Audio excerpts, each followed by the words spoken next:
This is a Life in Quebec podcast. For more, visit lifeinquebec.com. Thanks for listening.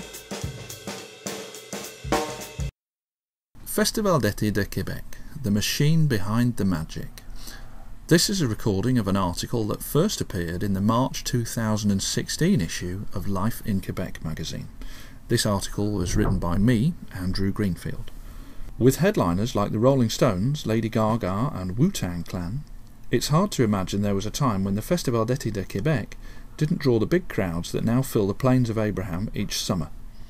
Daniel Gélinas, the festival's general manager, is often credited with making the FEQ the internationally recognised and extremely lucrative concert event that it is today. I started to work in economic development and I just stepped into culture on the side, Gélinas says of the journey that led him to the FEQ. He first gained recognition as CEO of the Coopération de Développement Économique de la Région de Maskinongé. Then he took over the reins of the Orchestre Symphonique de Trois-Rivières, where he worked for nearly 10 years.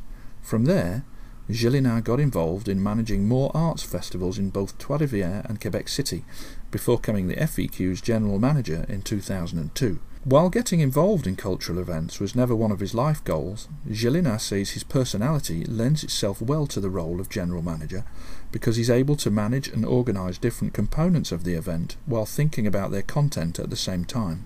I have that kind of feeling to know what makes the audience happy, he says. Since taking on the role, Gélinas has helped the festival increase its staff, its audiences and ultimately its revenue, bringing in dollars that contribute to Quebec's economy as they get invested into bigger and better shows. I saw some things that were wrong in management and in content and I put my personality into that, says Gélinas. One of the first things he decided to do was invest more money into the content of the FEQ and turn it into an international music event. I applied to have subsidies from the government and did some advertising on the radio. And after that we just kept growing, he says. After 10 years the goal was achieved. Gélinas says approximately 55 employees work at the FEQ year-round, while during the summer the staff swells to over 500 people. The budget went from $6 million in his first year to $25.4 million last year, that was 2015. It never stops, and the process is not set in stone, he says, of the work that goes into organising the festival. He says his role as general manager has also evolved in the years since he took on the position. The FEQ has divided responsibilities and put directors in charge of every important component that goes into creating an international music festival, including its management, administration, communications, programming, human resources and sponsorship. Gélinas compares his current role to that of an orchestra director who facilitates the work of each department and helps the directors achieve their goals. One of the FEQ's main objectives is to create an event that continues to attract hundreds of thousands of people to the festival each summer. According to Gélinas, some 320,000 people attend the FEQ each year, translating to about 2 people per wristband sold. There were more than 1,400,000 entries to the 300 shows at 10 different festival sites in 2015. 64% of festival goers came from the province of Quebec, while 10% came from other parts of Canada and another 10% came from the United States. The remaining 16% come from outside of North America. Just over half of 2015 attendees, 54%, were from the Quebec City region. The festival has 3 main sources of income, Gélinas explains. Approximately 67% come from tickets, beer sales and other sales that take place during the festival. About 19% comes from sponsorship, which is largely from companies within the province. The remaining 14% of revenue comes from public funding. The FEQ also bought Quebec concert venues L'Impérial Belle and Le Petit Impérial last year, and uses them throughout the year as concert venues for Les Nuits Fêques concert series. A 2010 FEQ survey found that the festival gave back around $7 million to the provincial and federal governments. This came from taxes paid by festival goers who flowed into local bars, restaurants and hotels.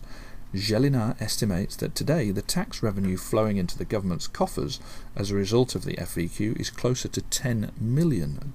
Gélinas says the FEQ will soon go public with a new 10-year vision. He acknowledges that the festival is probably almost at maximum when it comes to music and big names, but that it can still get bigger.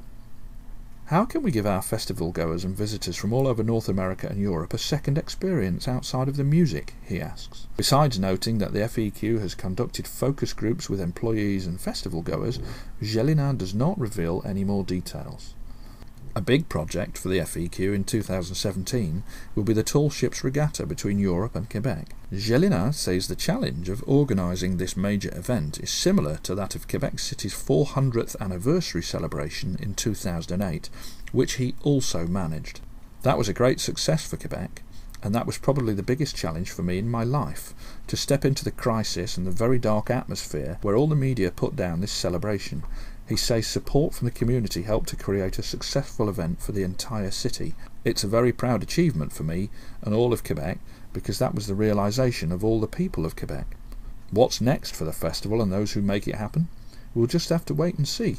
The next edition of the Festival d'été de Québec runs from July the 7th to the 17th, 2016. See you there. This is a Life in Quebec podcast. For more, visit lifeinquebec.com. Thanks for listening.